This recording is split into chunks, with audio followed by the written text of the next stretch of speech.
नमस्कार, मेरा नाम हैदर अब्बास नकवी है और मैं भारत की राजधानी दिल्ली से बोल रहा हूँ। मैं फिर आपके सामने हूँ एक ख़बर लेकर, ख़बर जो आपसे जुड़ी हुई है, ख़बर जो आपसे ताल्लुक़ रखती है और ख़बर जिसका सरोकार है आज के दौर में। जी हाँ, इस ख़बर को बताने से पहले मैं आपको एक छोटी सी कहानी सुनाता हूँ। ये कहानी एक गरीब ब्राह्मण की है जिसका नाम सुशांत शर्मा है। सुशांत शर्मा एक मध्यम परिवार से रहता है। सुशांत शर्मा है, ब्राह्मण है, इसीलिए किसी को आरक्षण नहीं है, कोई उसके पास आरक्षण नहीं है, कोई आर्थिक सहायता नहीं है। वो अपनी मेहनत से आगे बढ़ता है। जिस तरह से उसके फादर बड़े थे उस तरह से वो भी आगे बढ़ रहा है। आगे बढ़ने में घर की ज़रूरतों को पूरा करने के लिए वो कुछ और काम करता है, कुछ साइड में काम करता है कि जिससे उसके घर में कुछ आमदनी बढ़ जाए और उसका भविष्य से बेहतर उसके आने वाले बच्चे का भविष्य हो जाए। इसी के चलते उसने देखा कि आजकल जो रैपिडो, ओला, ऊबर में चलती हैं साइकिलें, बाइक चलती हैं, बाइक से होता है तो ठीक ठाक कमाई हो जाती है जिससे उसकी सेकंड इनकम बन जाएगी। अब इसके लिए एक बाइक चाहिए थी। बाइक की कीमत 1-1.25 लाख रुपए था, फिर पेट्रोल का खर्चा था। इतने में एक कंपनी जिसका नाम ओला है वो इलेक्ट्रिक स्कूटर लेकर आती है। सुशांत शर्मा को लगता है कि अब उसकी ज़िंदगी बदल रही है, अब उसकी ज़िंदगी बदल जाएगी क्योंकि पेट्रोल का खर्चा नहीं होगा, इलेक्ट्रिक स्कूटर चलाया जाएगा, किस्तें ईएमआई में हम लोग ले लेंगे और मेरा घर अच्छा हो जाएगा, मेरे बच्चे का भविष्य मुझसे बेहतर होगा। जिस तरह मेरे बाप ने मेहनत करके मुझे एक जगह तक पहुंचाया है, मैं अपने बच्चे को ऊपर ले जाकर कहीं और पहुंचा दूंगा और उसकी ज़िंदगी सुकून भरी, आराम भरी हो जाएगी। सुशांत शर्मा ओला का स्कूटर ले लेता है लोन पर। 1,35,000 का स्कूटर है, उसकी लोन है, ईएमआई है। सुशांत शर्मा रैपिडो में अपना रजिस्ट्रेशन करा देते हैं, ऊबर में अपना रजिस्ट्रेशन करा देते हैं। दिल्ली आसपास में टैक्सी बाइक काफ़ी चलती हैं तो उसमें उन्होंने कहा कि दिन में मैं और काम कर लूँगा, जो भी बीच में वक्त मिलेगा इधर उधर जाने से मैं पैसेंजर्स को इधर उधर करके भेज के उनकी लोकेशंस पे मैं पैसा कमा लूँगा और अपने आप कुछ सेविंग कर दूँगा।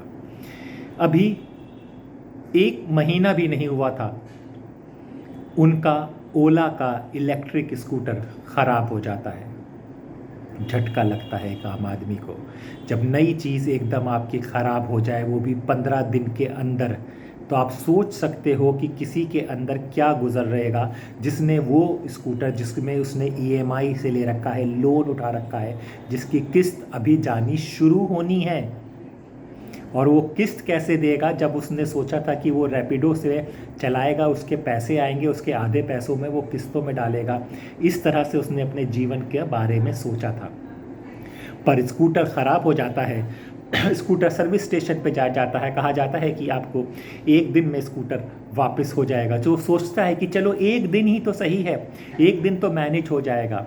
1 दिन का 2 दिन होता है, 2 दिन का 3 दिन होता है, 3 दिन का 4 दिन होता है और 4 दिन का महीने भर से ऊपर हो जाता है। स्कूटर की ना सर्विस होती है। अब तो जो वो जाता है तो लोग उससे सही से बात भी नहीं करते। जहाँ के जिस शोरूम में जिसने दे रखा था वहाँ का बिहेवियर अलग होगा। कहने लगे कि ये सामान वहाँ से आएगा, कोई कहता है कि सामान उधर से आएगा, कोई कहता है कि आपको कल मिल जाएगा, कोई कहता है कि परसों मिल जाएगा। ना कोई सवाल ना कोई जवाब। इतने में महीना पूरा हो जाता है। सुशांत शर्मा की किस्त कट जाती है, जो उसकी सेविंग थी वो भी चली जाती है और स्कूटर उसका वहीं का वहीं खड़ा हुआ है। जो कमाई का सपना उसने देखा था वो सपना वहीं का वहीं धरा रह जाता है। ऐसा सिर्फ एक सुशांत शर्मा के साथ नहीं हुआ है। अगस्त 2023 से अगस्त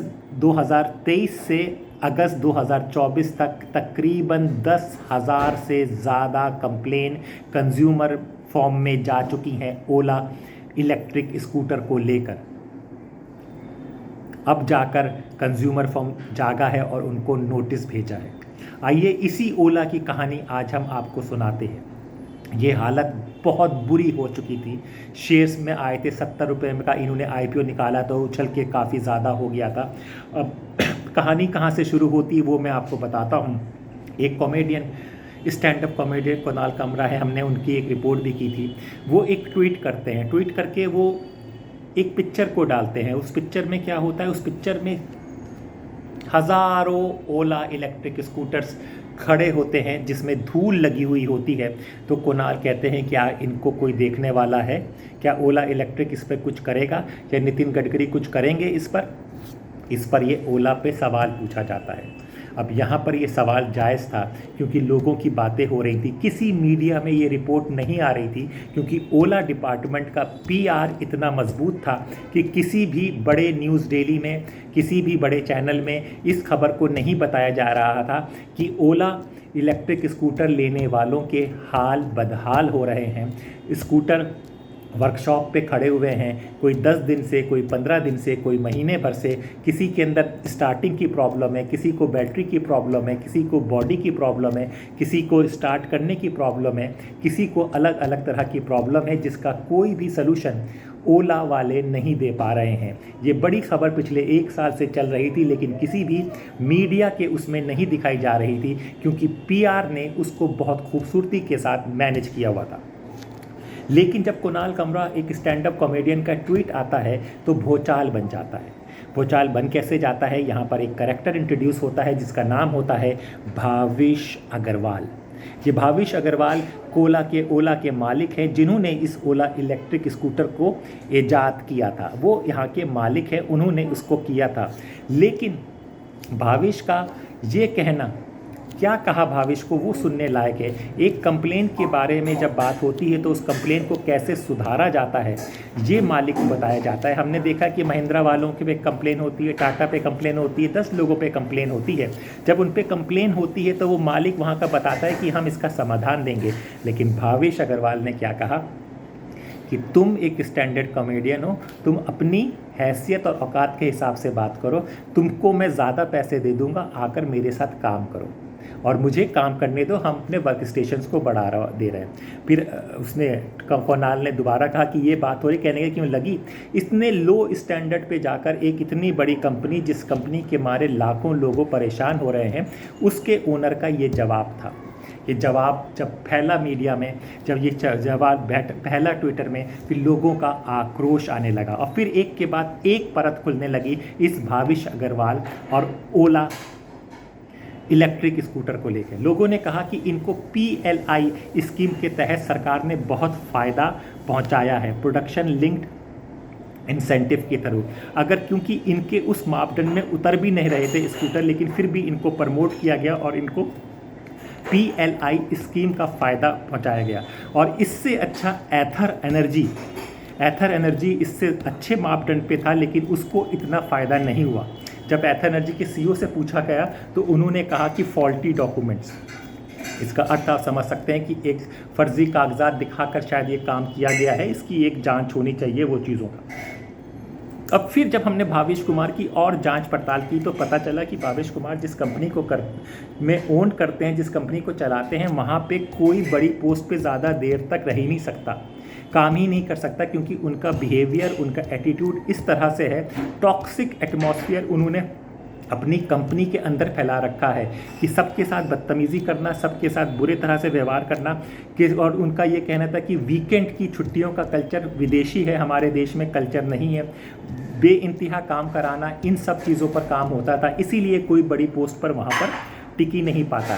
इसीलिए शायद अब समझ में आ रहा है कि जो कंप्लेनें आ रही तो कंप्लेनों को सुधार करने के लिए, कंप्लेनें को इम्प्रूव करने के लिए, कंप्लेंट्स पे कार्रवाई करने के लिए कोई स्टाफ होगा ही नहीं। स्टाफ होगा क्योंकि स्टाफ अपनी परेशानियों से खुद ही परेशान होगा, जिस तरह से भाविश अग्रवाल इसको करते हैं। अब आते हैं कि भाविश अग्रवाल इतने बदतमीज़ और ये सब होने के बावजूद भी इनको सपोर्ट किया जाता है, तो पता चलता है कि तेजस्वी सूर्या जो बीजेपी के खुद एक बहुत, जिनके बयान आपको पता होगा, उन्होंने अरब की औरतों के बारे में क्या क्या, उनके बहुत खासे दोस्त हैं और तेजस्वी सूर्या ने इनको काफ़ी प्रमोट भी किया है। तो ये भाविश अग्रवाल की बात है। इसका चक्कर क्या हुआ, इसका जब ये बातें फैली, ये सब हुआ, तो शेयर उनका था, शेयर बहुत बुरी तरह से धराम से गिरा और बताया गया है कि तकरीबन 3500 करोड़ का ओला इलेक्ट्रिक को नुकसान हुआ है।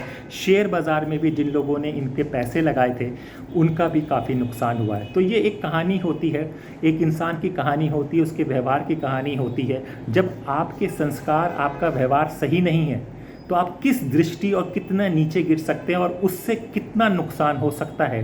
ये भाविश अग्रवाल की ओला इलेक्ट्रिक स्कूटर की ये कहानी है जिससे हम सबको सबक लेना है। अब देखते हैं कि मार्केट का क्या हाल होगा और ओला के पास क्या बैकअप प्लान है कि ये सब चीज़ें हुई हैं। एक और इसमें आपको बात कर दें कि कर्नाटक का केस है। कर्नाटक में जैसे भी मैंने सुशांत शर्मा की एक कहानी बताई थी, कर्नाटक में नदीम अहमद भी अपनी ओला की इस स्कूटर से परेशान थे, इतने परेशान हुए जिसमें उन्होंने ओला के शोरूम में ही आग लगा दी। बाद में उनको पकड़ लिया गया। अपराध करना गलत है, लेकिन इंसान जब परेशान हो जाता है, अपनी मेहनत की कीमत को सब कुछ खोते हुए देखता है, तो उसके पास क्या चारा होता है ये बताने की ज़रूरत है हमें। तो अब देखते हैं कि ओला का आगे क्या भविष्य, क्या कार्रवाई की जाएगी। और उन्होंने कुणाल कमरा ने जो मुद्दा उठाया है वो मीडिया को मुद्दा उठाना चाहिए था, तो शायद ये इतनी बात नहीं आती। लोगों के घर चल रहे हैं, लोगों की EMI जा रही है और स्कूटर वहीं के वहीं खड़े हैं। तो हमें लगा कि ये खबर आपको बताना ज़रूरी है, क्योंकि ये खबर मेन मीडिया में नहीं आएगी। ऐसी खबरें जिसका आपसे सरोकार है, ताल्लुक़ है, हम आपको बताते रहेंगे। अपने दोस्त हैदर अब्बास नकवी को इजाज़त दीजिए। नमस्कार।